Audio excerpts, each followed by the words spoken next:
কয়দিন বাকি থাকতে বলেন? এখন মাসটি 29 হতে পারে, 30 হতে পারে। বর্ণনাটা এভাবেই আসছে যে মুহররম মাসের 13 দিন বাকি থাকতে,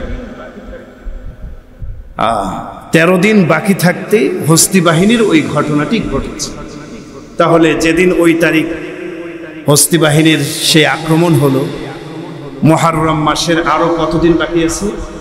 13 দিন বাকি। ধরলাম মুহররমের 13 দিন, এরপরে মুহররম, সফর, পুরা মাস 30-এ যদি ধরি, এখানে 30 আর আগে 13, মুহররম, সফর, এরপরের মাস তো কি মাস? রবিউল আউয়াল মাস। এখন রবিউল আউয়াল মাসের প্রথম 7 দিন যদি ধরি, তাহলে যেদিন যেই তারিখে হস্তি বাহিনীর ঘটনা ঘটছে, মুহররম মাসের এখনো বাকি কতদিন? 13 দিন।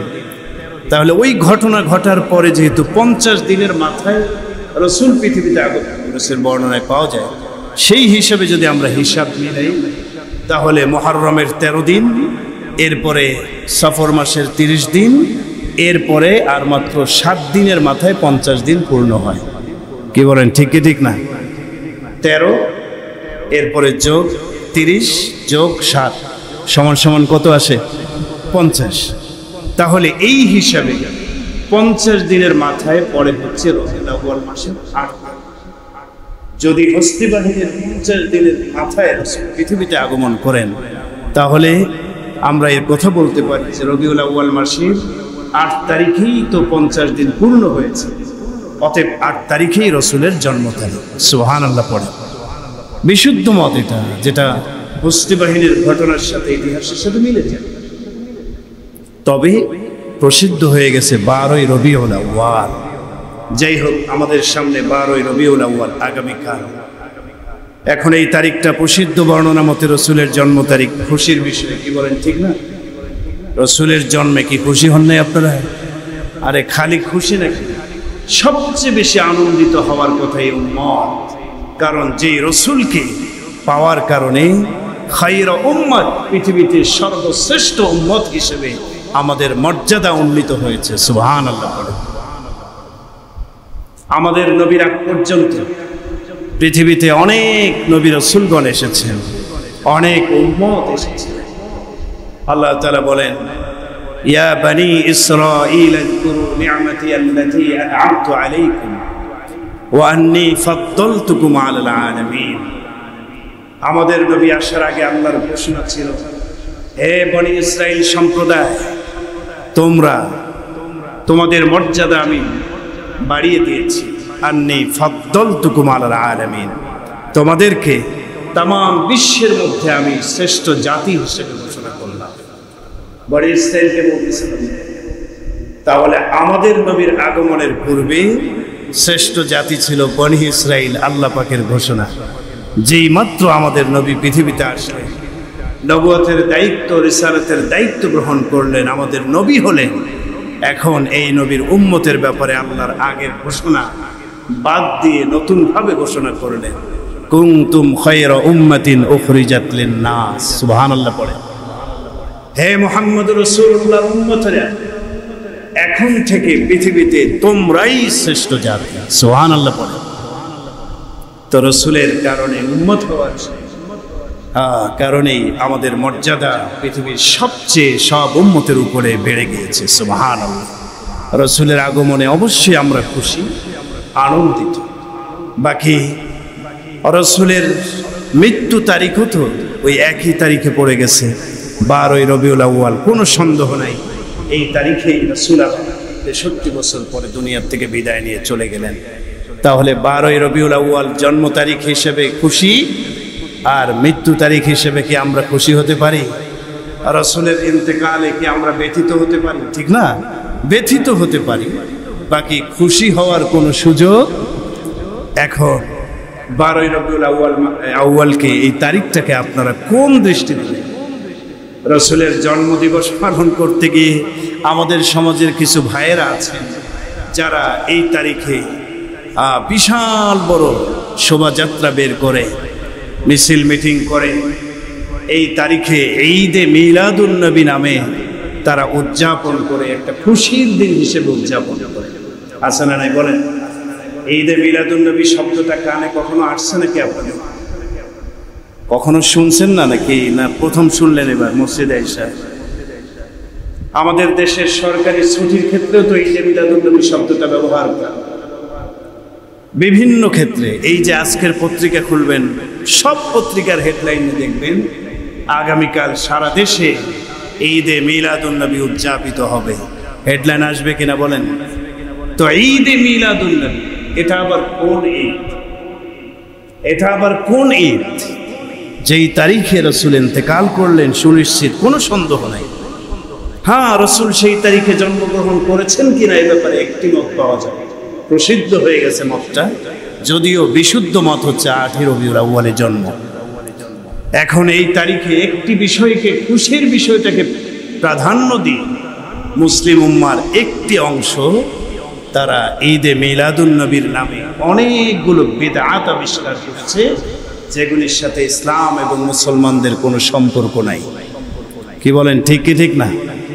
আপনারা ঢাকা শহরে থাকেন, ওই আমাদের দেশের চট্টগ্রাম, ব্রাহ্মণবাড়িয়া, সিলেট, হবিগঞ্জ, ওই এলাকাগুলোতে, কুমিল্লা সহ বিরাট বড় একটা এলাকা পাবেন, তারা বেশিরভাগ মানুষ নিজেদেরকে সুন্নি দাবি করে, আর আমাদেরকে বলে ওয়াহাবি।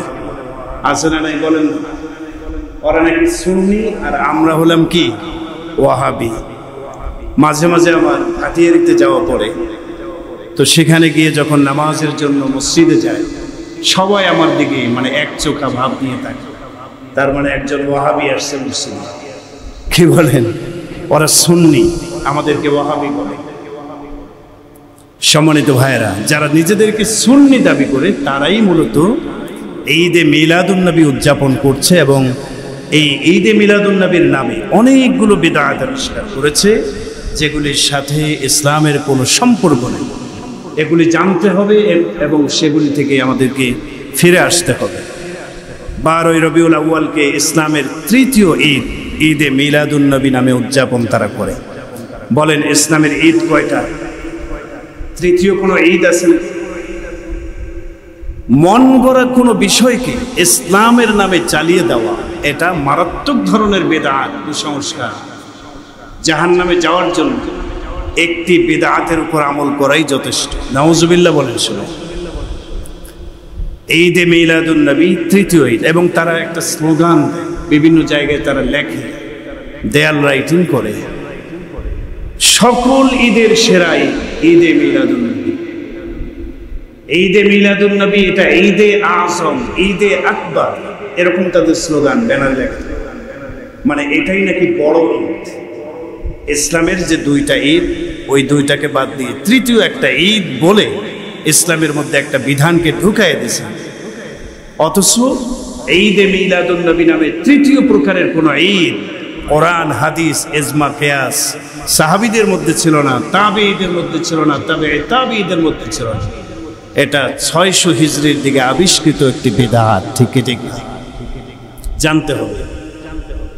নবীজির জন্মদিন পালন করে বিভিন্ন জায়গায়, পাকিস্তানে বড় বড় টুপিওয়ালারা একসাথে হয়ে ঈদে মিলাদুন্নবীর এই তারিখে তারা রসুলের জন্মদিন পালন করে। কিভাবে? কেক কাটে, কেক। নাউজুবিল্লাহ বলে। বেধর্মীদের কালচার ইসলামের মধ্যে ঢুকায় দিয়েছে। জন্মদিন উপলক্ষে কেক কাটা, এটা কি রসুলের আদর্শ, সাহাবীদের তরিকা? না, ইসলামের কোনো বিষয় না, এটা হচ্ছে ইহুদি খ্রিস্টানদের কালচার। এরপরে জশ্নে জুলুসে ঈদে মিলাদুন্নবীর আয়োজন করে বিশাল বড় শোভাযাত্রা চট্টগ্রামে দেখবেন আগামীকাল শুরু হয়ে যাবে। জশ্নে জুলুসে ঈদে মিলাদুন্নবী, বিশাল বড় জামাত মিছিল করবে, বিশ্বনবীর আগমন শুভেচ্ছায় স্বাগতম, এই যে একটা স্লোগান দেয়। এই স্লোগানটা আমরা কখন দিই জানেন? এই স্লোগানটা আমরা দিই এই যে একটা মজলিস, এখানে যদি বিশেষ কোনো মেহমান আসেন, দামি মেহমান, আমাদের সকলের প্রিয় মেহমান আসেন, যখন উনি প্রবেশ করবেন আমরা কিন্তু স্লোগান দেব, মেহমানের আগমন শুভেচ্ছায়। তো ওনারা জশ্নে জুলুসে ঈদে মিলাদুন্নবীর এই প্রোগ্রাম করে সেখান থেকে স্লোগান ওঠায়, বিশ্বনবীর আগমন শুভেচ্ছায় স্বাগতম। তার মানে তাদের আকীদা এবং বিশ্বাসের মধ্যে একটা আকীদা হলো জশ্নে জুলুসের এই মাহফিলে আল্লাহ রাসূল সাল্লাল্লাহু আলাইহি ওয়াসাল্লাম মদিনা থেকে উঠে তাদের মাহফিলে আসে। নাউজুবিল্লাহ। তাদের মাহফিলে উপস্থিত হয়, এই জন্য তারা বলে বিশ্ব নবীর আগমন শুভেচ্ছায় স্বাগত। এ ধরনের আকীদা বিশ্বাস গোমরাহি কিনা বলেন? গোমরাহি। বিশেষ খাবারের আয়োজন করা হয়, রাসূলের জন্ম খুশি, সিন্নি তবারক মিষ্টি বিতরণ করে জন্মদিন পালন করে, বেদাত। এরপরে কবর জিয়ারতকে এই দিনে বিশেষ ফজিলতপূর্ণ মনে করা হয়। তারা দেখবেন মাজারগুলোকে এই তারিখে সাজায়, চট্টগ্রামের ভাইয়েরা যারা বুঝবেন, মাজারগুলোকে সুসজ্জিত করে। এগুলি তো সব ব্যবসার ধান্দাবাজি, ঠিক কি ঠিক না? মাজারগুলোকে বিশেষ বিশেষ দিনে সাজানো হয়, মানুষ যেন আসে আর কিছু টাকা পয়সা দেয়, এই মাজারের খাদেমরা যেন টাকা পয়সা নিয়ে যায়। ব্রাহ্মণবাড়িয়াতে আমি ছিলাম, সত্যি ঘটনা আপনাদেরকে বলি। ব্রাহ্মণবাড়িয়ার আখাউড়াতে আমি এখানে আসার আগে 2 বছর খেদমতে ছিলাম মাদ্রাসা প্লাস মসজিদে। তো সেখানে খড়মপুরের একটা মাজার আছে, বিশাল বড় মাজার। খড়মপুর নাম শুনছেন না? কেল্লাসার মাজার নাম শুনছেন তো? এইখানে মাজার পরিচালনা একটা কমিটি আছে, যারা পরিচালনা করে তাদেরকে খাদেম পরিবার বলে। খাদেম, এরা মাজারের খাদেম। বিভিন্ন সময় ওরস হয়, লক্ষ লক্ষ টাকা সেখানে জমা হয়। এগুলা শেষে কি করা হয় জানেন? ভাগ বাটোয়ারা করে করে খাদেম পরিবারের প্রত্যেকের অংশে এগুলাকে ভাগ, তারা এগুলি খায়। আপনি দিচ্ছেন বাবারে, মাজারে গিয়ে এ টাকা খায় খাদেমরা, তো তারা তো মাজারগুলোকে জাঁকজমকপূর্ণ করবে। 12ই রবিউল আউয়াল আসলে তারা আরো বেশি সুন্দর করে, এই তারিখে নাকি কবর জিয়ারত করলে বিশেষ ফজিলত আছে। নাউজুবিল্লাহ। এ ধরনের একাধিক এক বান্ডেল বিদআতের আবিষ্কার এই 12ই রবিউল আউয়ালে ওরা করে, ঠিক কিনা বলেন? এগুলির থেকে আমাদেরকে বের হয়ে আসতে হবে। 12ই রবিউল আউয়ালে ঈদে মিলাদুন নবী উদযাপনের এই কালচার, এটা বিদআত, এটা থেকে আপনাকে আমাকে বের হয়ে আসতে হবে। 12ই রবিউল আউয়ালে আমাদের করণীয় কি? একজন নবী প্রেমিক রাসূলের জন্ম তারিখে, মৃত্যু তারিখে কি করবে, কি আমল করবে, এগুলি আমাদের জানতে হবে। সম্মানিত ভাইয়েরা, আমরা ঈদে মিলাদুন নবী উদযাপন করি না। ইসলামের নামে তৃতীয় ঈদকে আমরা উদযাপন করি না এবং সাপোর্ট করি। এজন্য তারা আমাদেরকে নবী বিদ্বেষী বলে ট্যাগ লাগায়। ওয়াহাবিরা রাসূলের দুশমন এ কথা বলে। আমরা কেন ঈদে মিলাদুন নবী উদযাপন করি না? এক তো কথা আপনাদেরকে বললাম, হাদিসের মধ্যে আসছে ইসলামের জন্য ঈদ কয়টা? 2টা। রাসূল যখন মদিনাতে আসলেন, মদিনাতে ছিল ইহুদিদের বসবাস একটা এলাকা খায়বারে। রাসূল সেখানে গেলেন, সেখানে গিয়ে দেখতে পেলেন তারা 2টা দিন খুব আনন্দ উদযাপন করছে। রাসূল বললেন, মা হাযানিল ইয়াওমান, এই 2টা দিন কি, কোন দিন, কি বিশেষত্ব আছে, কেন তোমরা এই 2টা দিনে আনন্দ উল্লাস করো? তারা বলল, কুন্না নালআবু ফীহিমা ফিল জাহিলিয়া, জাহিলি যুগে এই 2টা দিন আমাদের আনন্দের দিন ছিল, আমরা সেই থেকে পর্যন্ত এই 2টা দিন পালন করে আসছি। রাসূলুল্লাহ সাল্লাল্লাহু আলাইহি ওয়াসাল্লাম সাহাবায়ে কেরামদেরকে বললেন, ইন্নাল্লাহা ক্বাদ আবদালাকুম বিহিমা খায়রাম মিনহুমা ইয়াউমাল আযহা ওয়া ইয়াউমাল ফিতর। সুবহানাল্লাহ। রাসূল বললেন, এগুলি কুসংস্কার, ইহুদিরা করে, তোমরা এগুলি করবা না। তোমাদের জন্য আল্লাহ তাআলা পরিবর্তন করে 2টা দিনকে নির্ধারণ করেছেন, ঈদুল আযহা, ঈদুল ফিতর। এই 2টা তারিখ তোমাদের আনন্দের দিন, খুশির দিন। সুবহানাল্লাহ। তাহলে ইসলামের জন্য ঈদ কয়টা পেলাম? হাদিস দ্বারা 2টা, ঈদুল ফিতর আর একটা কি? আরে সবাই বলেন আরেকটা কি? ঈদুল আযহা। এই 2টাই ইসলামে ঈদ। তৃতীয় কোনো ঈদ ঈদে মিলাদুন নবী নামে এটা নাই। কেন আমরা ঈদে মিলাদুন নবী পালন করি না? দ্বিতীয় কারণ, যেটা আংশিক আলোচনা হয়েছে, 12ই রবিউল আউয়াল যে রাসূলের জন্ম, এ ব্যাপারে সুনিশ্চিতভাবে বলা যাবে না, যদিও এটা প্রসিদ্ধ মত। কারণ বিশুদ্ধ আরব মত আছে 8 তারিখ এবং 10 তারিখ, এবং 8 তারিখ হওয়াটাই বেশি সম্ভাবনা, যেটা আমি আলোচনা করলাম। হস্তি বাহিনীর ওই তারিখের সাথে এই তারিখটা মিলে যায়। অতএব সুনিশ্চিত জন্ম তারিখ 12 রবিউল আউয়াল যেহেতু না, এই দিনে ঈদে মিলাদুন নবী উদযাপন করার কোনো যৌক্তিকতা আসে না। 12 রবিউল আউয়ালে আমরা কেন ঈদে মিলাদুন নবী উদযাপন করি না, উদযাপনের বিরুদ্ধে অবস্থান নেই? কারণটা কি?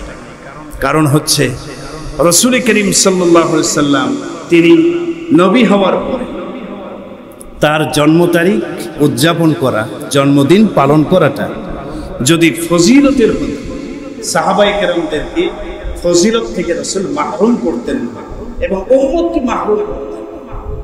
রাসূল বলতেন যে আমার জন্ম তারিখে তোমরা জন্ম তারিখ পালন করো, জন্মদিন পালন করো, এটা বলতেন। কিন্তু এরকম বর্ণনা কি পাওয়া যায়? রাসূলের থেকে জন্মদিন উদযাপনের ব্যাপারে কোনো হাদিস পাওয়া যায় না, এটা কোনো হাদিসে এরকম পাওয়া যায় না। রাসূল করিম সাল্লাল্লাহু আলাইহি ওয়াসাল্লাম তারিখ হিসেবে জন্মদিন উদযাপন করতেন না, তবে জন্মদিন বা বার হিসেবে কিছু আমল করতেন। বার হিসেবে যেই বারে তিনি জন্মগ্রহণ করেছেন, বলেন তো কি বারে? সোমবার। সবাই বলেন কি বারে? সোমবারে। যে তারিখেই হোক, তারিখের দিকে রাসূল খেয়াল রাখতেন না, বাকি বারটাকে গুরুত্ব দিতেন। সোমবারে রাসূল জন্মগ্রহণ করেছেন, এই জন্য রাসূল এই তারিখে কিছু আমল সাহাবীদেরকে শিখিয়েছেন। অতএব আপনি যদি রাসূলের আদর্শ অনুযায়ী পালন করতে চান, আপনাকে রাসূল সোমবারে যে আমল শিখিয়েছেন ওই আমলগুলো করতে হবে। ঠিক ঠিক না বলেন? কি আমল শিখিয়েছেন রাসূল? দেখেন, হাদিসের মধ্যে আসছে রাসূল করিম সাল্লাল্লাহু আলাইহি ওয়াসাল্লামকে প্রশ্ন করা হলো, সুইলা আন সাওমি ইয়াউমিল ইসনাইন। নবীজির আমল ছিল তিনি সোমবারে এবং বৃহস্পতিবারে রোজা রাখতেন। সোমবারে কেন রোজা রাখলেন? সোমবারে রোজা রাখার কারণ সম্পর্কে জিজ্ঞাসা করা হলো। তো রাসূল বললেন, যাকা ইয়াউমুন ওয়ালিদতু ফীহি ওয়া ইয়াউমুন বুইসতু আও উনজিলা আলাইয়া ফীহিল কুরআন। নবীজি কারণ বললেন, আমি সোমবারে রোজা রাখি কারণ এই তারিখ এমন একটা, মানে এই দিনটা, জালিকা ইয়াউমুন, তারিখ না, জালিকা ইয়াউমুন, এই দিনটা এমন একটা বরকতময় দিন, সোমবারের দিন, এই দিনে আমি জন্মগ্রহণ করেছি। সুবহানাল্লাহ। এবং এই দিনে, সোমবারের এই দিনে আমার উপরে কোরআন নাজিলের সূচনা হয়েছে। সুবহানাল্লাহ পড়েন। قال فقال صوم ثلاثة من كل شهر ورمضان إلى رمضان صوم الدهر। এটা ভিন্ন কথা। তাহলে রাসূল এখানে সোমবারে রোজা রাখলেন, কারণ বর্ণনা কি করলেন? যে এই তারিখে রাসূল জন্মগ্রহণ করেছেন, অতএব জন্মের দিনে রাসূলের অন্যতম একটা আমল হলো তিনি রোজা রাখতেন, শুকরিয়া আদায় করতেন। সুবহানাল্লাহ। অতএব আমরা যদি কিছু করতে যাই, অবশ্যই রাসূলের জন্মের দিন হচ্ছে সোমবার। প্রত্যেক মাসে কমপক্ষে 4 বার আসে, ঠিক কি ঠিক না? অতএব সোমবারে আপনি রোজা রাখবেন, এটা রাসূলের আদর্শ। নবীজিকে প্রশ্ন করা হলো যে তিনি সোমবার এবং বৃহস্পতিবারে বিশেষভাবে কেন রোজা রাখতেন। আরেকটা কারণ রাসূল বলেছেন। হযরত উসামা ইবনে যায়েদ রাদিয়াল্লাহু তাআলা আনহু থেকে বর্ণনা, তিনি বলেন, কুলতু ইয়া রাসূলুল্লাহ, আমি নবীজিকে জিজ্ঞাসা করলাম, ইন্নাকা তাসুমু হাত্তা লা তাকাদা তুফতিরু ওয়া তুফতিরু হাত্তা লা তাকাদা আন তাসুমা ইল্লা ইয়াওমাইন ইন দাখালা ফি সিয়ামিকা ওয়া ইল্লা সুমতাহুমা আইয়ু ইয়াওমাইন? কুলতু ইয়াউমাল ইসনাইন ওয়া ইয়াউমাল খামিস। সাহাবী প্রশ্ন করলেন যে আপনি সোমবার এবং বৃহস্পতিবারে কখনো রোজা ছেড়ে দেন না, নিয়মিত রাখেন, আর এই বার দুইটা ছাড়া অন্যান্য বারে মাঝে মাঝে রাখেন, মাঝে মাঝে ছেড়ে দেন, বাকি কন্টিনিউ আপনি আমল যেটা করেন সেটা হলো প্রতি সপ্তাহে সোমবার এবং বৃহস্পতিবারে আপনি রোজা রাখেন। কেন রাখেন? রাসূল বললেন, যালিকা ইয়াউমান তু'রাজু ফীহিমাল আ'মালু আলা রাব্বিল আলামিন ফাউহিব্বু আন ইউ'রাদা আমালি ওয়া আনা সাইম। এখানে সোমবার বৃহস্পতিবারে রোজা রাখার আরেকটা কারণ রাসূল নবীজি বললেন, সাপ্তাহিক আমলের রিপোর্ট, বান্দাবান্দীদের সাপ্তাহিক আমলের রিপোর্ট আল্লাহ পাকের কাছে সোমবার এবং বৃহস্পতিবার এই 2 দিনে পেশ করা হয়। সুবহানাল্লাহ বলেন। তো নবীজি বলেন, ফাউহিব্বু আন ইউ'রাদা আমালি ওয়া আনা সাইম, আমি চাই আমার আমলগুলোকে আল্লাহ তাআলার কাছে এমন অবস্থায় পেশ করা হোক যখন আমি রোজা অবস্থায় থাকি। সুবহানাল্লাহ বলেন। এজন্য আমি রোজা রাখি সোমবার এবং বৃহস্পতিবার। তাহলে সোমবারে রোজা রাখার এক হাদিসে কারণ পেলাম জন্মের দিন হিসেবে রাসূল রোজা রাখতেন। এই হাদিসে পেলাম আমলগুলো আল্লাহর দরবারে পেশ করা হয়, এই জন্য রাসূল রোজা রাখতেন। সোমবারে রোজা রাখার আরেকটা কারণ অন্য হাদিসে আসছে। হযরত আবু হুরায়রা রাদিয়াল্লাহু তাআলা আনহু থেকে রওয়ায়াত, আবু দাউদ শরীফের 4836 নম্বর বর্ণনা। নবীজি বলেন, তুফতাহু আবওয়াবুল জান্নাতি কুল্লা ইয়াউমি ইসনাইনি ওয়া খামিস।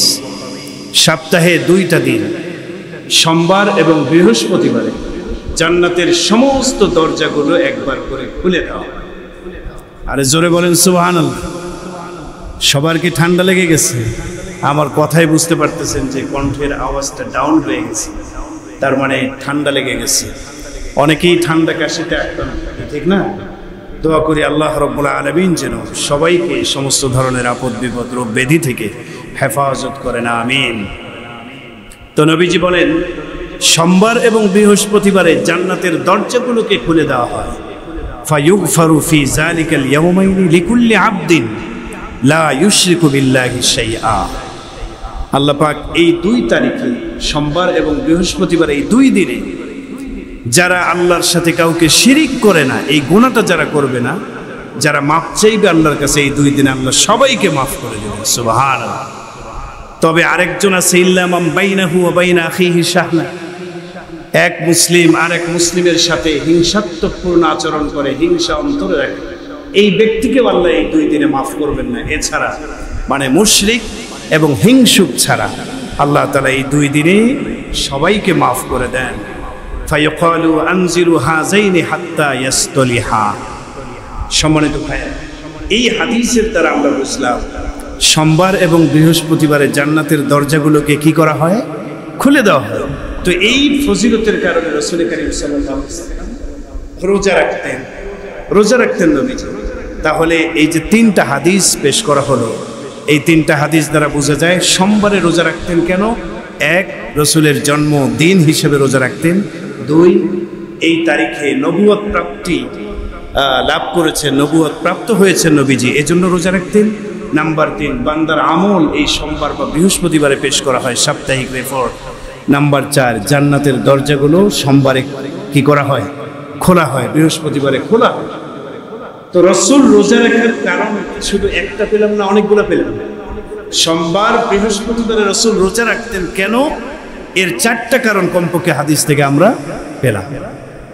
তো আপনি যদি ধরেও নেন যে রাসূল সোমবারে রোজা রাখতেন জন্মদিন পালন করার জন্য, তো আপনি রোজা রাখেন, সমস্যা নাই তো।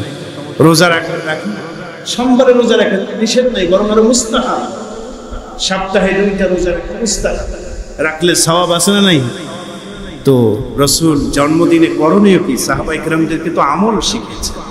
তো আমরা সেই আমলগুলো না করে 12ই রবিউল আউয়াল বছরে একটা তারিখের অপেক্ষায় থাকি, জশ্নে জুলুসে ঈদে মিলাদুন নবীর এই নামে ভণ্ডামি শুরু করি, বেদাত আবিষ্কার করি। এগুলি থেকে আমাদেরকে ফিরে আসতে হবে। সম্মানিত ভাইয়েরা, ঈদে মিলাদুন নবী আমরা উদযাপন করি না, কারণ ইসলামের জন্ম দিবস পালন করা, মৃত্যু দিবস পালন করা এটা হারাম। যে কারো হোক, যত বড় মনীষী হোক, তার জন্ম দিবস মৃত্যু দিবস পালন করা ইসলামে জায়েজ আছে নাকি? আরে বলেন না, জায়েজ আছে নাকি? এটা হারাম। আমরা যে তরিকায় অনেকে জন্মদিন পালন করি, বিশেষ একটা অনুষ্ঠানের রূপরেখা তৈরি করে বিশেষভাবে উদযাপন করি গুরুত্ব দিয়ে, এভাবে যাবে না। হ্যাঁ, জন্ম তারিখে আপনি দোয়া করেন, রোজা রাখেন, কোরআন তেলাওয়াত করেন, ভালো খাবারের আয়োজন করেন, এতে কোনো সমস্যা নেই, আলাদাভাবে করা যেতে পারে। কিন্তু আনুষ্ঠানিকভাবে একটা রূপ দিয়ে যে সিস্টেমে আমরা, এটা বিদআত। এটার সাথে মুসলমানদের রাসূলের আদর্শের কোনো সম্পর্ক নাই। এই জন্ম দিবস মৃত্যু দিবস পালন করাটা কোথা থেকে শুরু হলো? এগুলি মূলত ইহুদি খ্রিস্টানদের কালচার। ঈসা আলাইহিস সালামের ইন্তেকালের 300 বছর পরে তার অনুসারীরা সর্বপ্রথম ঈসা আলাইহিস সালামের জন্মদিবস পালন করা শুরু করে দেয়। আর আমাদের নবীর জন্মদিবস উদযাপন শুরু হয় রাসূলের ইন্তেকালের 600 বছর পর। এক বেদাতি নবীর এই জন্মদিবস পালন করে, এটার সূচনা করে কয়শো বছর পরে? 600 বছর। এর আগ পর্যন্ত 600 বছর পর্যন্ত রাসূলের ইন্তেকালে এই 600 বছরে কেউ রাসূলের জন্মদিন মৃত্যু দিবস এগুলি উদযাপন করে নাই। এগুলি ইহুদিদের কালচার, খ্রিস্টানদের কালচার। হাদিস শরীফে আসছে, নবীজি বলেছেন, মান তাশাব্বাহা বিকওমিন ফাহুয়া মিনহুম। যে ব্যক্তি যেই সম্প্রদায়ের সাথে মিল রাখবে, সাদৃশ্যতা অবলম্বন করবে, সে সেই সম্প্রদায়ের অন্তর্ভুক্ত হয়ে কিয়ামতের দিন দাঁড়াবে। যদি কোনো ব্যক্তি দুনিয়াতে ইহুদিদের বেশভূষা, কৃষ্টি কালচারকে মহব্বত করে, তাদের শিষ্টাচার, তাদের সাহিত্য, তাদের সংস্কৃতিকে অনুসরণ করে, তাহলে কিয়ামতের দিন সে ইহুদি খ্রিস্টানদের দলভুক্ত হয়ে সর্বক্ষেত্রে রাসূল বলেছেন, খালিফু ফিল ইয়াহুদা ওয়ান নাসারা, তোমরা ইবাদত করার ক্ষেত্রে ইহুদিদের বিরোধিতা করবে। ওরা যে স্টাইলে করে তোমরা করবে। আপনারা শোনেন নাই আশুরা রোজা রাখবে? রাসূল বলেছেন তোমরা 2টা রোজা রাখবে, কারণ ইহুদিরাও এই তারিখে রোজা রাখে। খালিফু ফিহিল ইয়াহুদা, তোমরা এই রোজা রাখার ক্ষেত্রেও ইহুদিদের বিরোধিতা করবে। তাহলে ইহুদিদের কালচারের অনুসরণ করতে ইসলাম নিষেধ করেছে, ইবাদতের ক্ষেত্রেও নিষেধ করেছে। অতএব এই ইহুদি খ্রিস্টানদের কালচার, জন্মদিবস, মৃত্যু দিবস পালন করা, এটা ইসলাম সাপোর্ট করে না। আমাদেরকে ফিরে আসতে হবে। কেন আমরা ঈদে মিলাদুন্নবী উদযাপন করি না? এটা সবচেয়ে বড় কথা হলো, এটা একটা বিদআতপূর্ণ আমল। এই বিদআতের সাথে আমাদের কোনো সম্পর্ক নাই।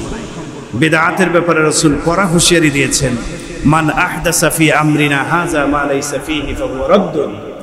আমাদের এই ইসলাম ধর্মে কেউ যদি কোনো নতুন আবিষ্কৃত কোনো তরিকাকে ঢুকায়া ইসলামের নামে চালাবার চেষ্টা করে, ফাহুয়া রাদ্দুন, এটা প্রত্যাখ্যাত, এটাকে গ্রহণ করা হবে না। এটা ইসলামের কোনো বিষয় নয়, এটা বিদআত। যারা এই বিদআতপূর্ণ কর্মকাণ্ডে লিপ্ত, আমাদের দেশের সকল মাজার পূজারীরা, পীর পূজারীরা, যারা অন্ধভাবে পীরের অনুসরণ করে, পীর যদি বলে নামাজ লাগবে না, বাস নামাজ ছেড়ে দেয়, রোজা রাখবে না, রোজা ছেড়ে দেয়। আছে না? কি বলেন, আছে না? নেই? দলিল দেয়। আল্লাহ তো কোরআনে বলছেন, লা তাকরাবুস সালাতা, তোমরা নামাজের ধারের কাছেও যাও না। কোরআনে আছে তো এই কথাটা। তো পীর সাহেব নাকি বলছে, কোরআনে আছে নামাজ পড়তে, লা তাকরাবুস সালাতা, ধারের কাছেও যাও না। অতএব মুরিদরা বলে মুরিদ হলেই যথেষ্ট, নামাজ রোজা লাগবে না। লা তাকরাবুস সালাতার পরের শব্দটা কেন বলেন? পরের শব্দটা হলো ওয়া আনতুম সুকারা। লা তাকরাবুস সালাতা ওয়া আনতুম সুকারা, তোমরা মদ পান করে মাতাল অবস্থায় নামাজের ধারের কাছে আসো। মদ নাফা, ওইটা পান করলে 40 দিনের ইবাদতই তো আল্লাহ পাক কবুল করে না। নামাজ পড়ে ওই অবস্থায় লাভ হবে বলেন? নাপাক অবস্থায় নামাজ পড়লে লাভ হবে না, উল্টা গুনাহ হবে। তো ওই অবস্থায় নামাজের ধারের কাছে আসতেও নিষেধ করা হয়েছে। সর্ব অবস্থায় নাকি না। এজন্য আমার প্রিয় ভাইয়েরা, এই সমস্ত পীর পূজারী, মাজার পূজারীরা, তারা বেদাতি। আর বেদাতিদের ব্যাপারে স্পষ্ট বলা আছে, কোনো বেদাতিদের তওবা কবুল হবে না। তারা যতক্ষণ পর্যন্ত বেদাত থেকে ফিরে না আসবে, ততক্ষণ পর্যন্ত তাদের তওবা কবুল হবে না। আত-তারগীব ওয়াত তারহিব, হাদিস নম্বর 87। হযরত আনাস ইবনে মালিক বলেন রাদিয়াল্লাহু আনহু, ক্বালা রাসূলুল্লাহ সাল্লাল্লাহু আলাইহি ওয়াসাল্লাম, ইন্নাল্লাহা হাজাবাত তাওবাতা আন কুল্লি সাহিবি বিদআতিন হাত্তা ইয়াদা বিদআতা।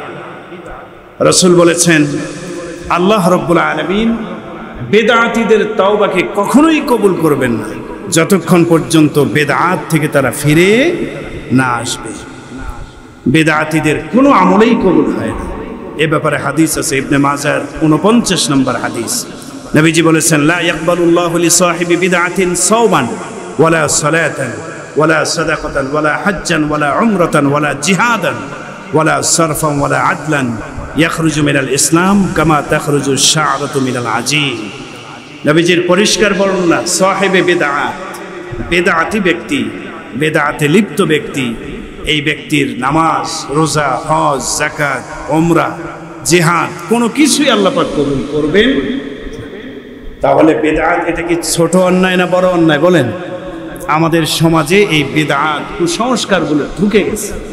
এই যে এই বিশেষ দিনগুলোকে কেন্দ্র করে কবরকে সুসজ্জিত করা, মাজারে মান্যত করা, পীরের নামে মান্যত করা, বাচ্চা হয় না, সন্তানাদি হয় না, বাবার নামে মান্যত করে, হ্যাঁ, সেই একটা খাসি দিয়ে দেয়, একটা গরু দিয়ে দেয় মাজারে, আছে না নাই বলেন? এগুলি সব বিদআত, কুসংস্কার। এগুলির সাথে ইসলামের কোনো সম্পর্ক নাই। ফিরে আসতে হবে। বেদাতের উপর আল্লাহ, আল্লাহ রসুল এবং সমস্ত মানুষের অভিশাপ। হাদিসের মধ্যে আসছে, হযরত আলী রাদিয়াল্লাহু তাআলা আনহু দীর্ঘ একটা বক্তৃতা দিলেন, বেদাতের ভয়াবহতা বুঝালেন। এরপরে শেষের দিকে গিয়ে বললেন, মান আহদাসা ফিহা হাদাসান আও আওয়া ফিহা মুহদিসান ফাআলাইহি লানাতুল্লাহি ওয়াল মালাইকাতি ওয়ান নাসি আজমাইন। যারা বিদআত আবিষ্কার করবে অথবা বিদআতীদেরকে আশ্রয় দেবে, এই উভয় শ্রেণীর উপরে আল্লাহর লানত, আল্লাহ রসুলের লানত, ফেরেশতাদের লানত এবং সমস্ত মানুষের অভিশাপ। নাউজুবিল্লাহ। অতএব এই সমস্ত বিদআতপূর্ণ কৃষ্টি কালচার, আকীদা থেকে আমাদেরকে ফিরে আসতে হবে। আপনারা দেখেন, এই যে যারা ঈদে মিলাদুন্নবী উদযাপন করছে, এরা বিশেষ আকর্ষণ হিসেবে পাকিস্তান থেকে ভাড়া করে কিছু আওলাদে রসুলের নামে কিছু লোককে নিয়ে আসছে। আল্লাহই ভালো জানে এরা আওলাদে রসুল কিনা। কারণ আওলাদে রসুল হলে তো বেদাতের সাথে সম্পর্ক থাকার কথা ছিল না। রসুলের আওলাদ কি বেদাতের সাথে সম্পৃক্ত হতে পারে? বলেন, পারে না।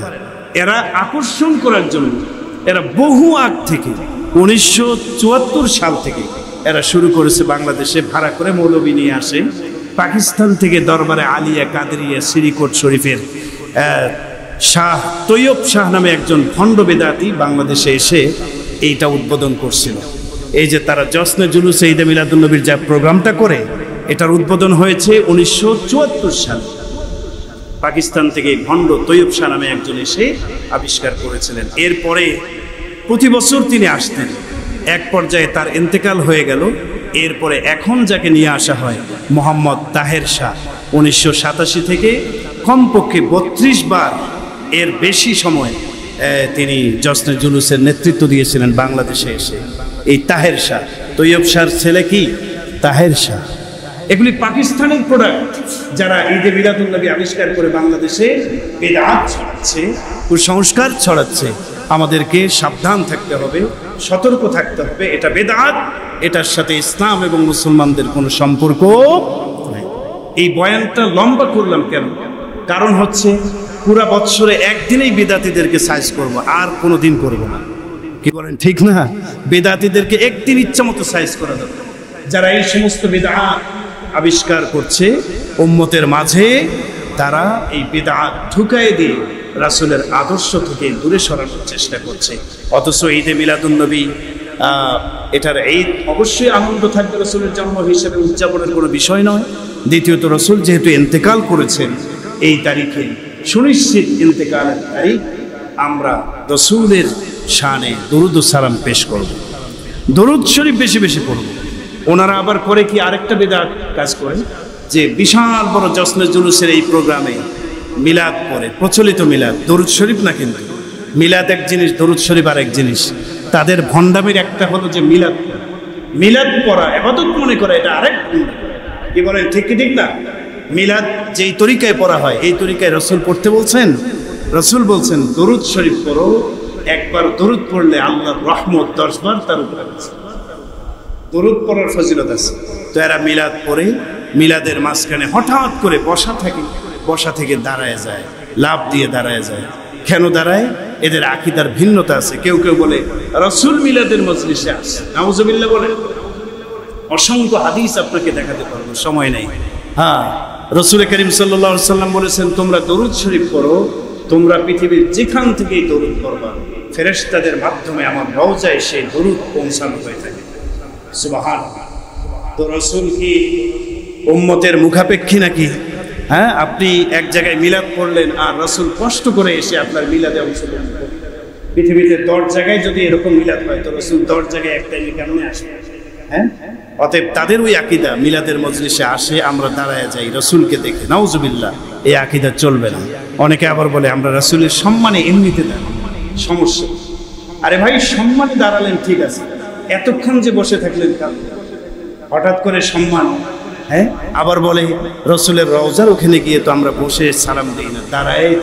অতএব বাংলাদেশে থেকে দাঁড়ায়। আমার প্রিয় ভাইরা, রাসূলের রওজার সামনে গিয়ে আপনি দাঁড়ায় দেন, ওইখানে কেন দেন জানেন? রাসূলুল্লাহ সাল্লাল্লাহু আলাইহি সাল্লাম যদিও রওজাতে আছেন, তিনি মৃত্যুবরণ করেছেন ঠিক আছে, কিন্তু তিনি আমাদের মতো মৃত্যুবরণ করেন নাই। বিশেষ এক ধরনের জীবন তারা লাভ করেন সমস্ত নবীগণ। রাসূল বলেছেন, আল আম্বিয়াউ কুল্লুহুম আহইয়াউন ফি কুবুরিহিম, সমস্ত নবীগণ তাদের কবরে জিন্দা। সুবহানাল্লাহ পড়েন। ইউসাল্লুনা, নবীগণ কবরে সালাত আদায় করে। তাহলে রাসূল জিন্দা, রাসূলকে আমাদের মতো মৃত মনে করা যাবে? মৃত্যুবরণ করেছেন, এই দুনিয়ার হায়াত শেষ হয়েছে, বাকি কবরে আমাদের মতো তার অবস্থান না, তিনি কবরে জিন্দা নবী। অতএব জিন্দা নবীর সামনে রওজাতে গিয়ে বসে দেওয়ার সুযোগ আছে, ওইখানে দাঁড়ায় দেন। আর তাছাড়া বসেও দরুদ শরীফ পড়তে পারবেন ওখানে আদব রক্ষা করে, এতে নিষেধও নাই, ঠিক না? নিষেধও নাই। দাঁড়িয়ে কেন দেওয়া হয়? একটা নিজাম, একটা শৃঙ্খলা বজায় রাখার জন্য। ওখানে বসার সুযোগ আছে নাকি? সিরিয়াল তো ধরছে, একের পর এক লোক আসতেছে, ওখানে দাঁড়ানো ছাড়া বসার কোনো সুযোগ। তো যাই হোক, এই সমস্ত বিদআতি আকীদা থেকে আমাদের দূরে সরে আসতে হবে। এই তারিখে বেশি বেশি আমরা রাসূলুল্লাহ সাল্লাল্লাহু আলাইহি সাল্লামের প্রতি দরুদ শরীফ পড়ব। এই তারিখে যেহেতু রাসূলের জন্ম তারিখ এবং সুনিশ্চিত মৃত্যু তারিখ, রাসূলের প্রেম, মহাব্বত, ভালোবাসা হৃদয়ে ধারণ করব, রাসূলকে বেশি বেশি স্মরণ করব, রাসূলের সিরাত অধ্যয়ন করব। এই তারিখে রাসূলুল্লাহ সাল্লাল্লাহু আলাইহি সাল্লামের জন্মের সময় বিভিন্ন ঘটনা ঘটেছে যেগুলো বিপ্লবের পরিচয় প্রদান করে। তো আপনাকে আমাকে সেই ঘটনাগুলো থেকে শিক্ষা গ্রহণ করে রাসূলের খাঁটি আশিক হওয়ার উদ্দীপনা, আশা অন্তরে জাগ্রত করব। এই তারিখে পরিপূর্ণভাবে সিদ্ধান্ত নেব আমার মধ্যে কোন কোন সুন্নতগুলো নাই, আমি আমার মধ্যে রাসূলের এই সুন্নতগুলো জিন্দা করব। যাদের দাড়ি নাই সিদ্ধান্ত নিয়ে নেন, বছরে তো বারবার রবিউল আউয়াল মাস আসে না, আর 12ই রবিউল আউয়াল মাস এই তারিখটা বারবার আসে। আপনি সিদ্ধান্ত নিয়ে নেন যে রাসূলের একটা সুন্নত আমি এই তারিখ থেকে জিন্দা করব, নিয়ত করব এই তারিখের পর থেকে আর দাড়িতে কুর লাগাবো না। কি রাজি আছেন তো ইনশাআল্লাহ?